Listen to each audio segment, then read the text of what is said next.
Hello guys, നമ്മൾ finally ഇപ്പോൾ എവിടെ നിൽക്കുന്നതെന്നറിയാമോ ഗൈസ്? നിങ്ങൾക്ക് എൻ്റെ ബാക്ക്ഗ്രൗണ്ട് കാണാൻ പറ്റുന്നുണ്ടോ എന്ന് എനിക്കറിയത്തില്ല. മാത്രമല്ല എനിക്ക് ഒച്ചയെടുത്ത് സംസാരിക്കാൻ പറ്റുന്നില്ല. എല്ലാവരും ഫേസിലോട്ട് നോക്കുന്നു. നമ്മളിപ്പം നിൽക്കുന്നത് അമ്പലപ്പുഴ ഉണ്ണിക്കണ്ണനോട് നീ വാ, നമുക്ക് പരിഭവങ്ങളൊക്കെ പറഞ്ഞിട്ട് വരാം. ബായോ ഗൈസ്. നമ്മൾ അമ്പലപ്പുഴ ശ്രീകൃഷ്ണസ്വാമി ക്ഷേത്രത്തിൻ്റെ കിഴക്കേ നടയിലാണ് ബസ് ഇറങ്ങി നിന്നത്. രണ്ട് ഭാഗങ്ങളുണ്ട്, വടക്കേ നടയും കിഴക്കേ നടയും. വടക്കേ നടയും കിഴക്കേ നടയും എന്ന് പറയുന്നെങ്കിലും അമ്പലത്തിൻ്റെ ഇരുവശങ്ങളാണെന്നാണ് ഞാൻ മനസ്സിലാക്കുന്നത്. ഈ ഫേസിലെ എക്സ്പ്രഷൻ നിങ്ങൾ കണ്ടോ? എക്സൈറ്റ്മെൻ്റ് ആണ്. എന്താണെന്ന് അറിയാലോ? ബാക്ക്ഗ്രൗണ്ടിൽ കാണുന്ന ആ അമ്പലക്കുളം കണ്ടതിൻ്റെ എക്സൈറ്റ്മെൻ്റ് ആണ് നിങ്ങളാ കാണുന്നത്. ഭയങ്കര രസമാണ് ഗൈസ്. ഇവിടെ നിൽക്കാനും കാണാനെക്കൊണ്ടും അടിപൊളിയാണ്. ഒരുപക്ഷെ ഇത് ഏറ്റവും കൂടുതൽ ആസ്വദിക്കുന്ന ഒരു വ്യക്തി ആയതുകൊണ്ടായിരിക്കാം ഞാൻ ഇങ്ങനെ എക്സൈറ്റ്മെൻറ്റ് കാണിക്കുന്നത്. നിങ്ങൾക്കറിയാം, കേരളത്തിലെ ഏറ്റവും പ്രശസ്തമായ ശ്രീകൃഷ്ണസ്വാമി ക്ഷേത്രത്തിലൊന്നാണ് അമ്പലപ്പുഴ ശ്രീകൃഷ്ണസ്വാമി ക്ഷേത്രം. ആലപ്പുഴ ജില്ലയിൽ സ്ഥിതി ചെയ്യുന്ന ഈ ഒരു ക്ഷേത്രം ഏകദേശം 15-ാമത്തെ നൂറ്റാണ്ടിൽ ചെമ്പകശ്ശേരി രാജാവാണ് നിർമ്മിച്ചതെന്ന് വിശ്വസിക്കപ്പെടുന്നു. ഇനി അതിനെപ്പറ്റിയൊക്കെ ചോദിച്ചാൽ എനിക്ക് ആധികാരികമായിട്ടൊന്നും സംസാരിക്കാൻ അറിയത്തില്ല. ഞാൻ അറിയുന്ന കുറച്ച് കാര്യങ്ങളാണ് നിങ്ങളോട് പങ്കുവയ്ക്കുന്നത്. ഇവിടുത്തെ പ്രധാന പ്രതിഷ്ഠ നിങ്ങൾക്കറിയാലോ, നമ്മുടെ ഉണ്ണിക്കണ്ണനെ, പുള്ളിക്കാരനാണ്. അമ്പലപ്പുഴ പാൽപ്പായസത്തിൻ്റെ കഥ ആണ് പിന്നെ പറയാനുള്ളത്.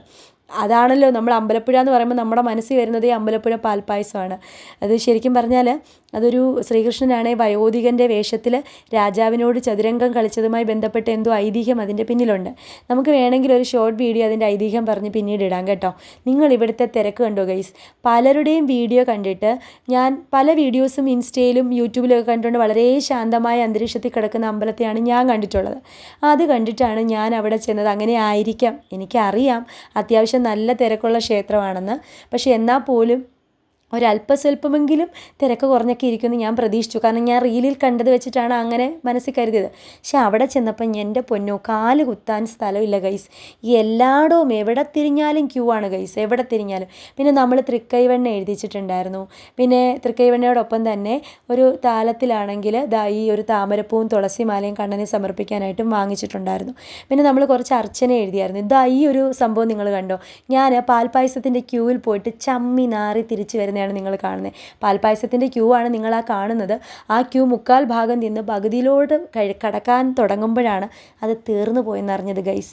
സംഭവം അത് നേരത്തെ ബുക്ക് ചെയ്യണമായിരുന്നു എന്നൊക്കെ ആരോ പറഞ്ഞു കേട്ടു ഞാൻ. അതിന് ശേഷം നമ്മൾ ഇതിനെപ്പറ്റിയുള്ള ധാരണകളൊന്നും വലുതായിട്ടില്ലാതെ ജസ്റ്റ് ഒരു ദിവസം കിട്ടിയപ്പം ഓടിയങ്ങ് പോയതാണ്. ഇതിപ്പോൾ ആ തൃക്കൈവെണ്ണ ഞാനെടുത്ത് കുറച്ചൊന്ന് കഴിക്കുകയാണ്.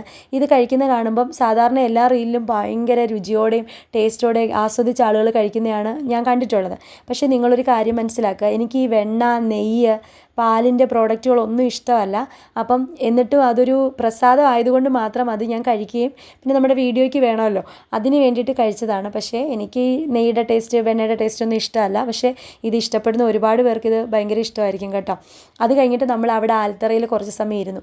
അവിടോട്ട് നോക്കിയാൽ മുഴുവനും ആളായിരുന്നു ഗൈസ്. എവിടെ തിരിഞ്ഞാലും ആളുകളായിരുന്നു. അതോ എല്ലാം ഫോട്ടോസും വീഡിയോസും എടുക്കുകയാണ്.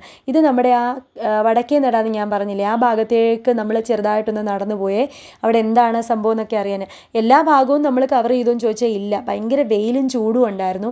പിന്നെ ഈ വടക്കേ നടയിലേക്ക് പോയപ്പോൾ എനിക്കൊരു ഗുരുവായൂരിൻ്റെയൊക്കെ ഒരു ഭാഗം ആ നടപ്പന്തൽ പോലൊക്കെ ഫീൽ ചെയ്തു. പക്ഷേ ഞാൻ ഗുരുവായൂർ പോയിട്ടില്ല ഗൈസ്, ഞാനങ്ങ് പറഞ്ഞതാ.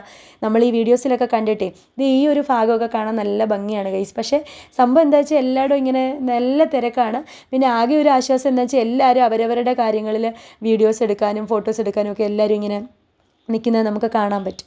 പക്ഷേ നല്ലൊരു യാത്രയായിരുന്നു. എനിക്ക് വളരെയധികം ഇഷ്ടപ്പെട്ടു. ഞാൻ എൻ്റെ കുറച്ച് ഫോട്ടോ കൂടി ഞാൻ ഇതിൻ്റെ കൂടെ ചേർക്കുന്നുണ്ട്. ഫോട്ടോസൊക്കെ ഇഷ്ടമായാലും നിങ്ങൾ കമൻറ്റ് ഇടണേ. ഫോട്ടോസ് മാത്രമല്ല, വീഡിയോസ് ഇഷ്ടമായാലും കമൻറ്റ് ഇടണം. വീഡിയോസ് ലൈക്ക് ചെയ്യണം, ഷെയർ ചെയ്യണം. അടുത്തൊരു വീഡിയോ ആയിട്ട് നമുക്ക് വീണ്ടും കാണാം. എന്തായാലും നമ്മുടെ ആ ഒരു അമ്പലപ്പുഴ പാൽപ്പായസത്തിൻ്റെ ഐതിഹ്യം പറഞ്ഞുള്ളൊരു വീഡിയോ ഞാൻ എന്തായാലും പ്രത്യേകം ഷോർട്സായിട്ട് അപ്ലോഡ് ചെയ്യുന്നുണ്ട്. ഓക്കെ, അപ്പോൾ അടുത്ത വീഡിയോയിൽ കാണാം. ടാറ്റാ.